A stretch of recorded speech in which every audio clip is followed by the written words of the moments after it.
जिसके मैंडेट पे शब खून मारा गया और वहाँ बदतरीन धांधली करके इलेक्शन का अगवा किया गया और एक कब्ज़ा मेयर वहाँ मुंतखब करवा दिया गया ज़बरदस्ती, उस पर ज़बरदस्त एहतजाज इस्लामाबाद में हुआ है। और ये इस बात की नवीद है कि अहले कराची की पुश पर अब पूरा मुल्क खड़ा हो रहा है और ये वक्त की ज़रूरत भी है, इसलिए कि कराची शहर महज एक शहर नहीं है बल्कि पूरे पाकिस्तान की नुमाइंदगी ये शहर करता है। और इस शहर की जैसी भी मईशत है, बदतरीन हालात में भी, करप्शन में भी, लूट मार के बावजूद इस वक्त भी कराची पाकिस्तान का माशी हब है। टैक्स में भी सबसे ज़्यादा है, रेवेन्यू भी जनरेट करता है और कराची पोर्ट सिटी है। इसकी अहमियत का कोई इनकार नहीं कर सकता। और जमात इस्लामी पाकिस्तान, मोहतरम अमीर जमात इस्लामी सिराजुल हक साहब का भी मैं शुक्रगुज़ार हूँ कि उन्होंने कराची के इलेक्शन को महज एक इलेक्शन की धांधली नहीं बल्कि पूरे पाकिस्तान का मसला बनाया है। और ये हकीकत पर मबनी बात है कि अगर कराची जैसे शहर में बिल्कुल खुलेआम इस तरह से धांधली की जाएगी और इंसानों को लापता करके, अगवा करके या ख़रीद व फ़रोख्त करके जो भी तरीक़ा इख्तियार किया, उन्हें वहाँ इलेक्शन के प्रोसेस में आने से ही रोक दिया जाएगा, तो आप सोच सकते हैं कि फिर मुल्क भर में इलेक्शन क्या होगा। कराची के मेयर का इलेक्शन ज़ाहिर है कि एक झलक है, एक ट्रेलर है उस पूरी फिल्म का कि जो पाकिस्तान में चलने वाली है।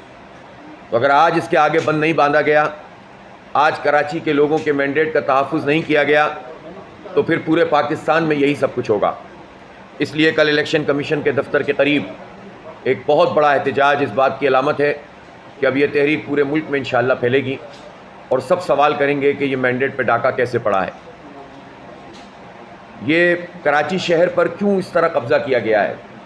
पीपल्स पार्टी जिसका मैंडेट ही नहीं है कराची में, जिसके वोटों की तादाद जो कुल डाले गए वोटों का यूँ समझ ले कि 20% भी नहीं बनती, और जमात इस्लामी जो सबसे ज़्यादा उसने वोट लिए, सबसे ज़्यादा सीटें लीं, सबसे ज़्यादा वार्ड उसने जीते, मुंतखब नुमाइंदे भी सबसे ज़्यादा हैं, उस जमात इस्लामी को और फिर उसके साथ जब पाकिस्तान तहरीक इंसाफ ने अलाइंस किया तो फिर जो कौंसिल थी उसके वहाँ भी नुमाइंदगी हमारी बढ़ गई।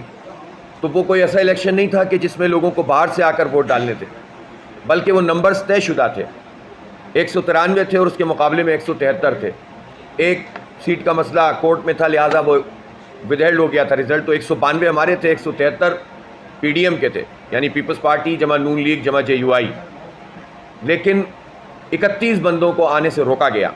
अब जिस वजह से भी रोका गया, उनको ख़रीदा गया तो हॉर्स ट्रेडिंग में आता है, वो भी खिलाफ ज़ाब्ता, खिलाफ कानून, खिलाफ आइन, जमहूरियत पे शबखून है। और अगर उन्हें लापता किया, उनको जबरन रोका गया, तो ये और बदतरीन बात है। लिहाजा ये काम इलेक्शन कमीशन का था।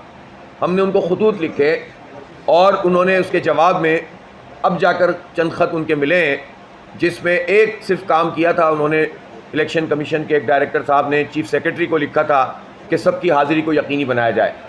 ज़ाहिर है कि चीफ़ सेक्रेटरी ने यह काम नहीं किया, लेकिन इलेक्शन कमीशन ने उस पर एक्शन नहीं लिया बल्कि इलेक्शन के प्रोसेस को आगे बढ़ा दिया।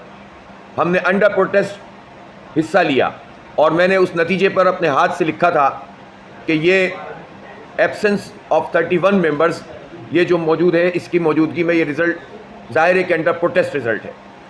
यही वजह है कि सिंध हाई कोर्ट में जो केस मौजूद है, वो तरमीम इन्होंने गलत तरीके से जो की है, इंशाअल्लाह ताला वो इतना वाज़े और ऑब्वियस केस है कि उसमें यह कानून कलअदम होगा और जो इन्होंने अपनी पसंद के मेयर बनाए ज़ाहिर है उनको जाना पड़ेगा।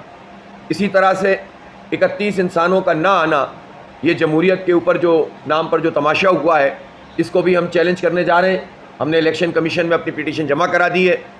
अब अगर उन्होंने इस पर रिस्पांस नहीं दिया तो हम हाई कोर्ट में जाएंगे और हमारे पास सारे ऑप्शन खुले हुए हैं और इंशाअल्लाह ताला हम इस कब्ज़े को बरकरार नहीं रखने देंगे।